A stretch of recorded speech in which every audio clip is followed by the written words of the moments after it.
읽고 제가 말씀 전하겠습니다. 시작. 그러나 너희는 택하신 족속이요 왕같은 제사장들이요 거룩한 나라요 그의 소유가 된 백성이니 이는 너희를 어두운 데서 불러내어 그의 기이한 빛에 들어가게 하신 이의 아름다운 덕을 선포하게 하려 하심이라. 아멘. 지난 2주 전 5월 6일에 영국 찰스 3세의 국왕 퇴관식이 열렸습니다. 200여 국가의 축하 사절단과 수만 명의 군중들의 이 축하 환호, 또 4,000명의 군인들의 이 엄숙한 호의를 받으며 화려한 왕관을 쓰고 왕위에 올랐습니다. 지금은 과거처럼 왕정 시대도 아니지만 국왕으로서의 영광과 위엄을 볼 수 있었습니다. 1세기의 성도들은 현실은 핍박을 받고 곳곳에 흩어진 나그네와 같았습니다. 그래서 1장에서 그들에게 산소망을 심어주고 거룩한 삶을 살도록 격려하는 말씀을 우리가 앞서 배웠습니다. 신자들은 안정적으로 살 집도 없었고 옷도 허름하고 먹는 것도 아주 형편없었습니다. 세상 사람들은 성도들을 조롱하고 무시했습니다. 악의적인 비방을 퍼붓기도 하였습니다. 이때 그들은 정체성이 혼란이 생겼습니다. 우리는 과연 누구인가? 나는 난민인가? 방랑자인가? 그러나 사도 베드로는 그들을 가리켜서 왕같은 제사장이다 이렇게 말합니다. 오늘 말씀을 통해서 우리도 하나님의 시각으로 우리의 자신을 바라봐야겠습니다. 그래야 분명한 영적인 정체성을 가지고 또 사명감을 갖고 살기를 기도합니다. 4절 말씀을 보십시오. 다 같이 읽어보겠습니다. 시작. 사람에게는 버림바 되었으나 하나님께는 택하심을 입은 보배로운 산돌이신 예수께 나아가. 사도 베드로는 고난 가운데 있는 성도들에게 예수님께 나아가라 이렇게 고면합니다. 왜 예수님께 나아가야 합니까? 히브리서 4장 15, 16절에서 이렇게 말합니다. 우리에게 있는 대제사장은 우리의 연약함을 동정하지 못하실 리가 아니요 모든 일에 우리와 똑같이 시험을 받으신 이로되 죄는 없으시니라. 그러므로 우리는 긍휼을 하심을 받고 때를 따라 돕는 은혜를 얻기 위하여 은혜의 보좌 앞에 담대히 나아갈 것이니라. 예수님께 나아갈 때 주님의 긍휼을 얻게 되기 때문입니다. 예수님도 당시 이 성도들처럼 사람들에게 버림받으셨습니다.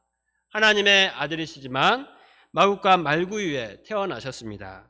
고향 사람들에게도 가난한 목수라고 목수의 아들이라고 배척을 받았습니다. 사랑하는 제자들에게도 비판당하고 버림받으셨습니다. 종교 지도자들과 무리들에게 버림받으시고 십자가에 못 박혀 물과 피를 다 쏟고 돌아가셨습니다. 예수님은 그것으로 끝이었습니까? 아닙니다. 빌립보서 2장 9절과 9절에서 10절 말씀처럼 하나님께서 예수님을 부활하게 하시고 모든 이름 위에 뛰어난 이름을 주시고 모든 피조물이 예수님의 발 앞에 무릎 꿇게 하셨습니다. 예수님이 우리의 모든 연약함을 아시고 긍휼히 여기시며 은혜를 주십니다. 그러면 우리가 고난을 당하거나 여러 문제 앞에서 적극적으로 예수님께 나아가야겠습니다.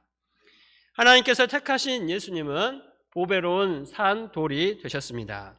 세상의 돌들은 무생물입니다. 죽은 돌입니다. 당시 로마 황제들이 좋아했던 권력의 돌, 헬라인들이 사랑했던 철학의 돌, 여인들이 좋아하는 아름다움의 돌, 현대인들이 좋아하는 물질의 돌, 쾌락의 돌, 이런 것들은 다 생명이 없는 죽은 것들입니다. 예수님은 이런 죽은 돌들과는 차원이 다릅니다. 예수님은 산돌, 더 리빙스톤, 더 리빙스톤으로서 생명을 주십니다. 예수님은 나는 부활이요 생명이니 선언하셨습니다. 이 예수님 안에 있을 때 영원토록 끊임없이 우리에게 생명을 공급해 주십니다. 영원한 생명, 참된 생명, 사랑과 기쁨이 넘치는 생명이 예수님께로부터 나옵니다. 그러니 예수님이 얼마나 보배롭습니까? 예수님이야말로 진정한 최고의 보배이십니다. 우리가 이 예수님께 나아갈 때 어떠한 축복이 임합니까? 5절 말씀을 다 같이 읽겠습니다. 시작. 너희도 산돌같이 신령한 집으로 세워지고 예수 그리스도로 말미암아 하나님이 기쁘게 받으실 신령한 제사를 드릴 거룩한 제사장이 될지니라. 우리는 과거에 죽은 돌이었습니다. 쓸모없는 돌이요 부끄러운 돌이었습니다. 그런데 산 돌이신 예수님께 나아가면 우리도 산 돌이 됩니다. 산 돌이신 예수님과 연합되어서 나도 산 돌이 됩니다. 예수님과 연합할 때 그 예수님이 나에게 생명을 공급해 주시기 때문에 내 안에도 생명이 흘러 들어옵니다. 그래서 그 생명으로 우리 문희 목사님처럼 양을 섬길 수가 있습니다. 또 그럴 때 그 생명이 살아나서 또 다른 생명을 낳는 생명의 역사가 계속 일어나게 됩니다. 예수님의 생명 때문에 나도 죄로 인한 무기력을 이기고 생명력이 충만한 인생을 살게 됩니다. 뿐만 아니라 우리는 예수님과 더불어 신령한 집으로 지어집니다. 신령한 집, 곧 성전이 된다는 것입니다. 구약 시대에는 이 성전하면 아주 크고 화려한 이 건물이었습니다. 이 솔로몬 왕이 지은 이 성전은 얼마나 크고 아름답고 화려했습니까? 그러나 신약 시대에는 성전의 개념이 달라졌습니다. 이제는 건물이 아니라 우리 성도들 한 사람 한 사람이 걸어다니는 그야말로 살아있는 성전이 되었습니다. 이 성전된 성도들이 모여서 신령한 집, 교회 공동체를 이루게 된 것입니다. 또 예수님을 말미암아 우리는 신령한 제사를 드리게 된다고 했습니다. 구약 시대에는 짐승들을 잡아서 피 제사를 드렸습니다. 아침에 레위기 말씀을 읽는데 제사 종류도 얼마나 많고 또 제사의 방법 종류에 따라서 드려야 되는 짐승 또 제사 드리는 방법이 너무나 다양했습니다. 제사 드릴 때마다 이거를 다 지켜서 나아가려면 얼마나 힘들었을까 생각이 되었습니다. 그러나 이제는 그럴 필요가 없어졌습니다. 이제는 예수님이 십자가의 보혈로서 우리의 모든 죄를 다 사해 주셨기 때문입니다. 히브리서 9장 12절 염소와 송아지의 피로 하지 아니하고 오직 자기의 피로 영원한 속죄를 이루사 단번에 성소에 들어가셨느니라. 누구든지 예수님의 이 십자가 밑에 나아갈 때 십자가 밑에 나아가 진실되게 죄를 회개하고 복음을 영접하면 죄사함을 받고 정결하게 됩니다. 예수 그리스도로 말미암아 신령한 제사를 드릴 수 있게 되었습니다. 우리가 매주 신령과 진정으로 드리는 예배를 통해서 죄의 먼지로 혼탁해진 영혼이 비온 뒤에 맑은 하늘처럼 오늘 아침에 이 새벽에 아침에 나오는데 하늘이 어제 비가 와서 아주 깨끗하고 맑았습니다. 기분이 너무나 좋아졌습니다. 그 맑은 하늘처럼 우리 영혼이 참으로 깨끗하게 됩니다. 또한 성령의 기름 부으심을 체험하게 됩니다.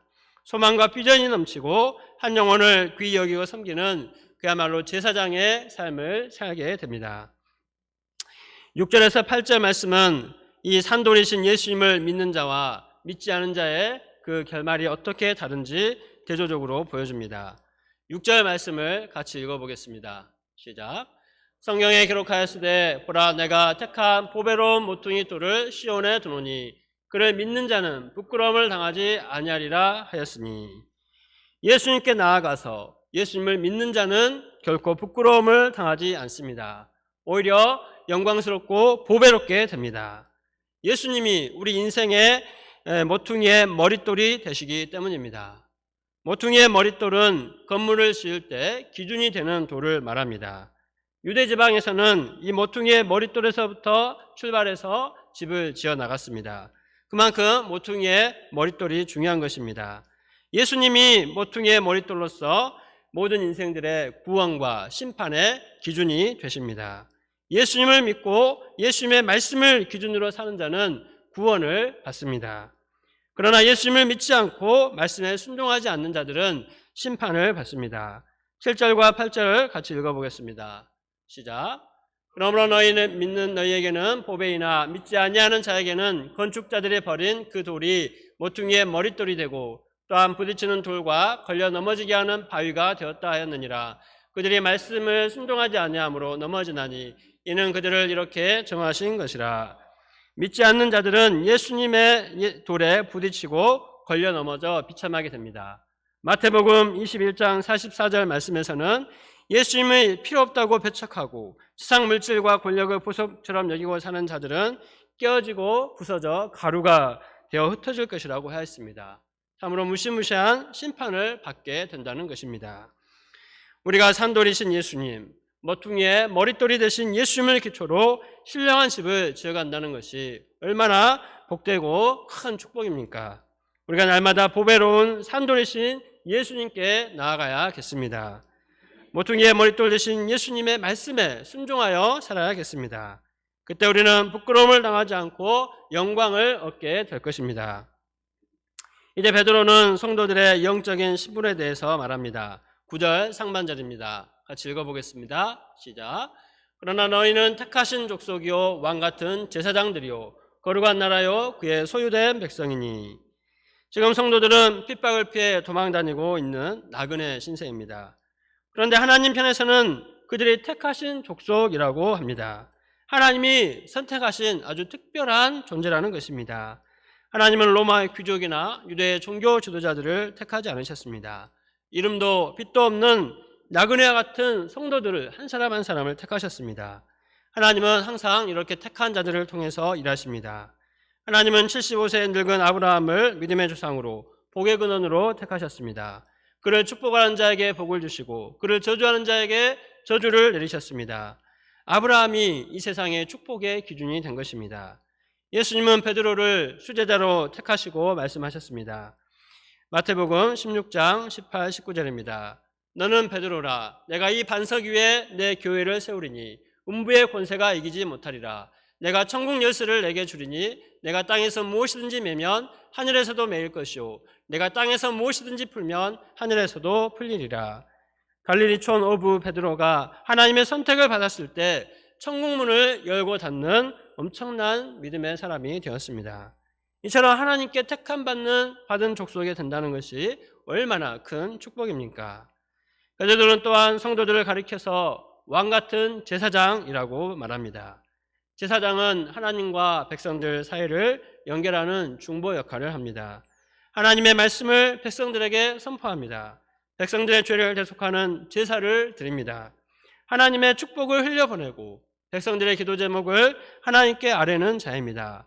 하나님과 백성 사이를 연결해주는 자이니 얼마나 귀하고 복된 직분입니까? 그런데 베드로는 제사장 앞에 왕같은 이라는 수식어를 붙였습니다.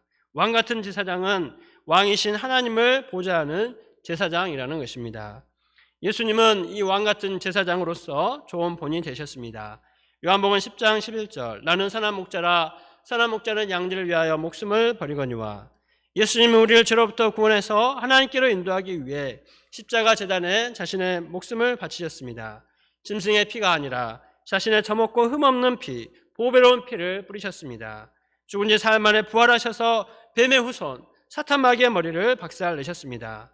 이 예수님은 진정한 왕이요 참 제사장이 되십니다. 우리가 산돌이신 예수님께 나아갈 때 우리도 예수님과 더불어 왕같은 제사장으로 세움을 받게 되었습니다. 열심히 예수님을 배우다 보니 나도 모르는 사이에 왕같은 제사장이 되어 하나님께서 사용하고 계십니다. 우리는 이제 이 시대의 왕같은 제사장으로서의 자부심을 가지고 왕같은 제사장의 내면성을 가져야겠습니다. 왕과 같이 넓은 내면성을 가지고 세상 많은 사람들을 품고 기도해 줘야 합니다. 그래서 우리는 남북한의 지도자들을 위해서도 기도하고 또 세계 선교를 위해서도 기도해야 합니다. 이번 주에 크리스천 찬양제를 보면서 전남대 복음화를 위해서 헌신하는 많은 사람들을 보았습니다. 교수님들, 교직원분들, 또 학생들, 또 온갖 여러 교회에서 캠퍼스 복음 역사를 위해서 얼마나 기도하며 물심양면으로 섬기는지 보게 되었습니다. 우리도 선교사님들, 동역자와 양질의 이름을 부르며 하나님 앞에 간절히 기도해야겠습니다. 왕같은 제사장은 이처럼 넓은 왕의 마음을 가지고 기도하는 사람입니다. 연약한 양을 위해 기도의 싸움을 싸워주는 그런 사람이 왕같은 제사장입니다. 또한 거룩한 나라요 그의 소유된 백성이라고 하였습니다. 하나님은 우리를 거룩한 자들로 구별하여 세우셨습니다. 하나님의 소유이기 때문에 하나님이 책임지시고 보호해 주십니다. 우리는 택하신 족속, 왕같은 제사장, 거룩한 나라, 그의 소유된 백성, 이 엄청난 영적인 신분을 가졌습니다.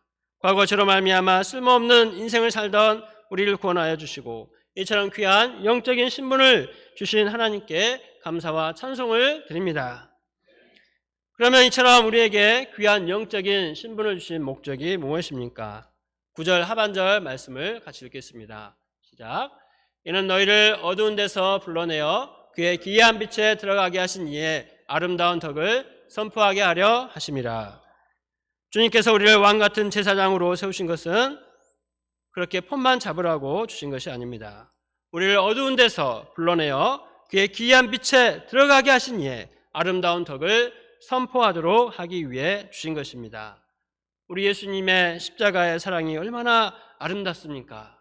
어떤 자도 품고 섬기고 구원하여 새 인생 살게 하는 그 예수 그리스도의 복음이 얼마나 값진 것입니까? 우리가 이를 열심히 전하기 위해서 이런 신분을 주셨다는 것입니다. 주님께서 우리에게 허락하신 그 기이한 빛에 들어가게 하신 은혜를 우리가 잘 붙들어야 되겠습니다. 우리 가운데는 이런 기이하고 아름다운 역사들로 가득 차 있습니다. 우리 모두가 그 아름다운 역사의 주인공들입니다. 이처럼 기이한 역사, 아름다운 덕을 우리가 적극적으로 선전해야 하겠습니다. 나를 선전하는 것이 아니라 어둠 가운데 있던 나를 구원하신 예수님의 은혜를 증거하는 것입니다. 그때 어둠 가운데 있는 또 다른 사람이 그 증거를 듣고 빛으로 나오게 됩니다. 빛의 역사가 계속 이루어집니다. 이로 말미암아서 어두운 이 세상이 점점 밝아집니다. 사탄의 지배 아래 있던 세상에 하나님의 통치가 임하게 됩니다. 결론적으로 우리 주 예수님은 산돌이십니다. 우리가 예수님께 나아갈 때 우리도 산돌이 됩니다. 예수님과 더불어 신령한 집으로 지어지고 왕같은 제사장이 됩니다. 우리를 긍휼히 여기시고 구원하실 뿐만 아니라 왕같은 제사장의 신분을 주신 하나님께 감사해야겠습니다. 사람들이 이 세상이 나를 어떤 존재로 바라보든지 우리는 왕같은 제사장으로서의 분명한 영적인 자부심을 가져야겠습니다. 또 왕같은 제사장으로서의 사명감을 가지고 이 시대 죄의 어둠 가운데 있는 영혼들을 하나님의 생명의 빛으로 인도하는 데 쓰임받을 수 있기를 기도합니다.